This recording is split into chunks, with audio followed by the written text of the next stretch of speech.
I'm thinking about like for the fans who like played the game first, and then a few years later the movie came out.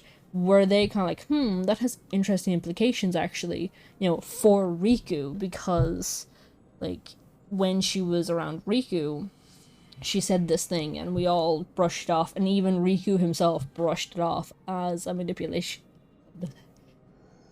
Breathe, just breathe. As a manipulation tactic. Like again, like even Riku himself also brushed off as a manipulation. Like he was like fucking, what was it? Pull the other one, basically. Like he brushed her off and he was like, yeah, right, as if, you know.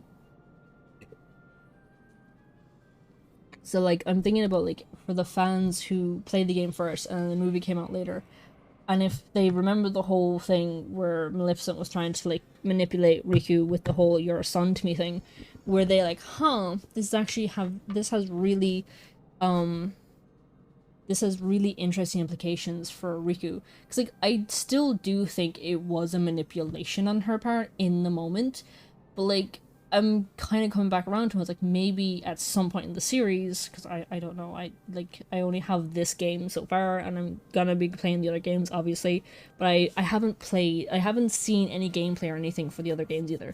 The only time I've seen gameplay for these games is if I get stuck and I'm like, right, well I don't know how to fucking like do XYZ. Let me just look up like a short little thing to like see what I missed to like do it, and that's it. Because like I remember saying last time that like I got into the fandom before I played the games, and it was the fandom like a friend sent me the listing for all the games. It's like, it's on sale, buy it, do it. I know you want to get into Kingdom Hearts, do it, right? And then I got into the fandom, and what I meant by that was I watched videos of people talking about like their favorite characters and why XYZ is their favorite character. I did not watch gameplay of the games. I ended up refusing to watch the gameplay of the games because at that point I had the games on my Steam. I was like, I'm gonna wait. I'm gonna like, what's the point of like, at this point I've managed to be like at least gameplay spoiler free this entire time of like 20 years. I might as well make sure that like my first experience with the gameplay is my gameplay, you know? So what ended up happening as well is like sometimes like a streamer that I watch or whatever, we're like, right, we're playing Kingdom Hearts. I'm like, I'm gonna love you and leave you. I'm not watching the stream today because I want my experience, my first experience with the gameplay to be my experience. Because like for them it's like, oh, I'm replaying fucking Kingdom Hearts 3 for like the millionth time because it's my favorite, whatever, and it has mods or whatever.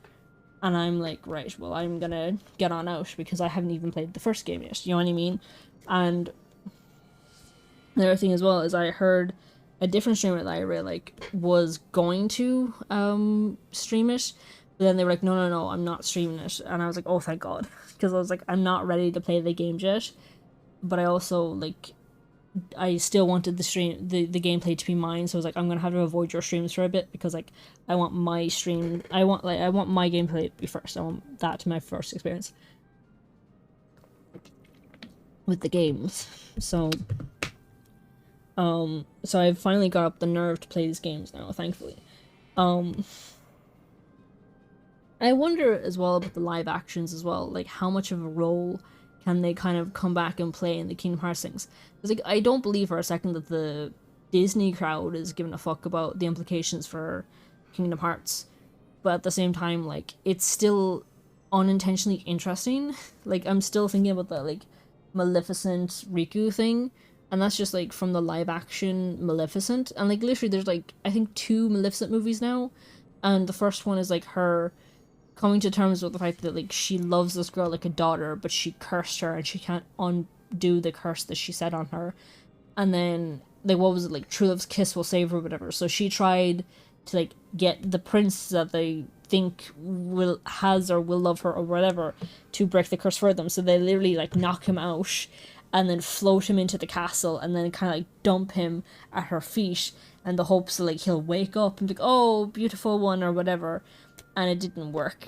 And then Maleficent just like gives her like a kiss on the forehead, I think, like a loving mother, and she's like, I'm so sorry and you've taken the rest of my heart and everything, and like whatever is left of my heart, you have it, and all this like cutesy stuff. And then you know, Aurora wakes up.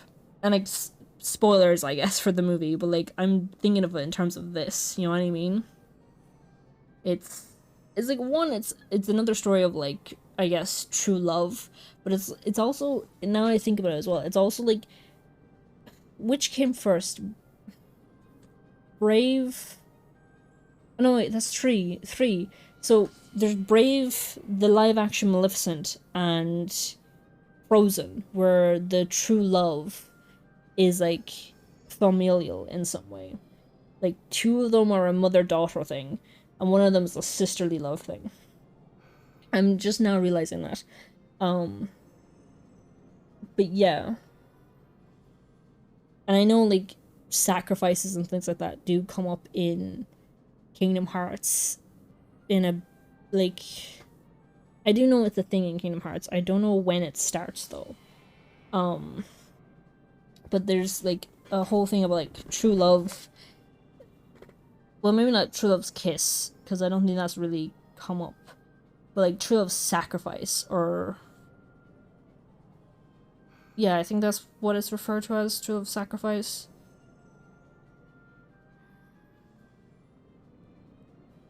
Yeah, I think so. Yeah, because with Maleficent, it was, she did kiss her on the forehead, so technically it was like true love's kiss, but it was a romantic love that did it. You know what I mean? It was familial love. It was Maleficent herself growing to love this girl like a daughter that saved her. You know, I think that's so sweet.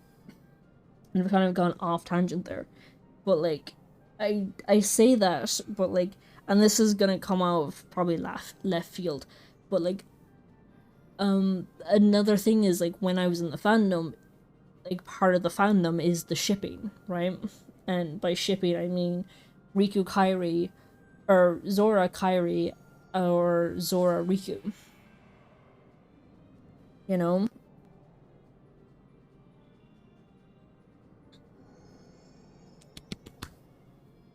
Ugh.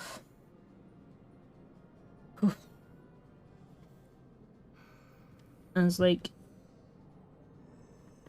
and this is gonna like be typical, but like, I want one set of them to just be friends and like have like, I guess, you know, the whole trope of like true love sacrifice, whatever, and it just be a friendship. And then I want the other one to be actually romantic.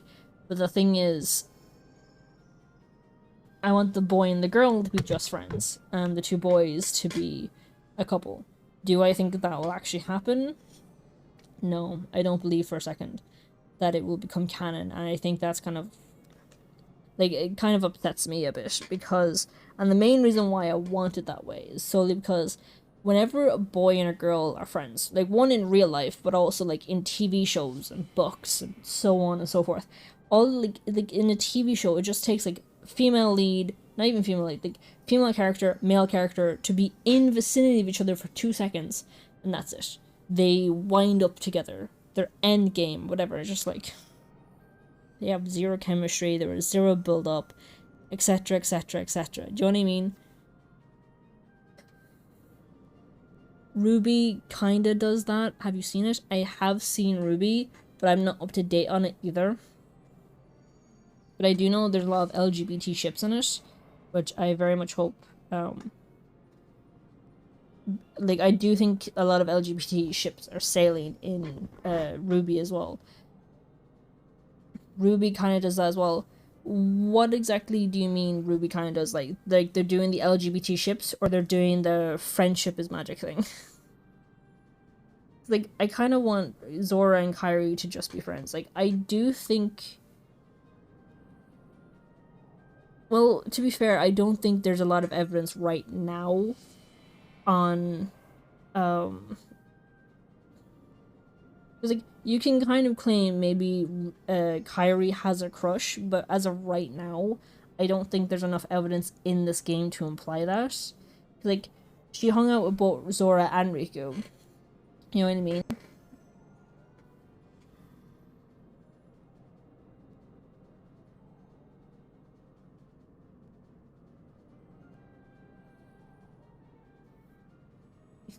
You're not gonna elaborate? Okay.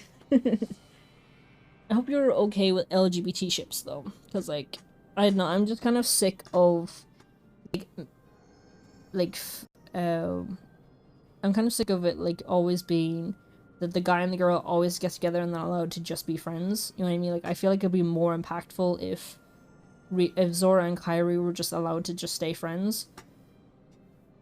But at the same time, I don't believe for a second that like them getting together will actually happen in canon, if you know what I mean. Like if say Cage 4 was released in the morning, do I think it will have a Zora Riku kiss? Fuck no. Do you know what I mean? Like as much as I would like for more canon LGBT stuff, this thing is too tied in with Disney and Sony and fucking Final Fantasy. I do know Final Fantasy has like LGBT themes and stuff. Well, that's what I'm saying. So, Ruby has two girls getting together while the guy becomes just a really good friend. Oh, well, that's cool. That's what I mean. Like, I really like that. I like the idea of that as well. I really like that because there's too many stories where like the boy and the girl have zero chemistry and they get together. It's like the guy has better chemistry with his best guy friend and the girl has better chemistry with her like her coworker or her rival or some shit. Do you know what I mean? It's just like they have better chemistry with other characters, but they're like forced together because of heteronormativity. Do you know what I mean? Like heteronormativity. I'm just like, please. And on top of that, like, I have no problem with LGBT ships. I just don't get behind Riku and Zora ship. I mean, that's what I'm saying as well. Is like, my main thing right now is like I don't like the heteronormativity. I don't like how it's an immediate. It's like it's like with Peter Pan there, like in the thing, the way he responded to Zora, where he was like he put his hand out and then immediately took it back and it was like it was a typical like boys can't touch because it's gay. Do you know that thing that's going around on the internet where it's they're like men if you like women you're gay.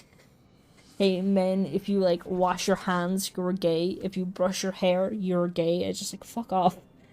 It's like it's gotten to the point where it's like if you're a good partner to your female partner or to your like if you're in a relationship and you're a good partner to your girlfriend, that's the word I was looking for. I kept saying partner. I was like, how do I indicate girl partner to your girlfriend? You're gay. It's like fuck off. Like, and like as an ace and aromantic person, I really do like I do like friendship storylines. Do you know what I mean? Like I want more things that indicate how important friendship is. Do you know what I mean? It's just it would mean more to me if it was the guy and the girl that stayed friends because as far as I'm concerned, like one again in this game, I don't really see Zora's feelings for Kairi as like romantic. I see as just him like looking for her, and like on top of that, like part of the reason why he's so worried about Kairi over Riku is because he knows damn well Riku can handle himself. Because like at the very beginning, he barely talks about Riku and Kairi, and then when he does start talking about them, that handshake, that was Peter acting immature, not a guy thing. It has to make sense. And it's like it could very well end with like just the three of them just staying friends, and I'm fine with that as well. It's just for me, I'm scared of like the end solely because my fear is you know like what's going on with the world right now where there's like a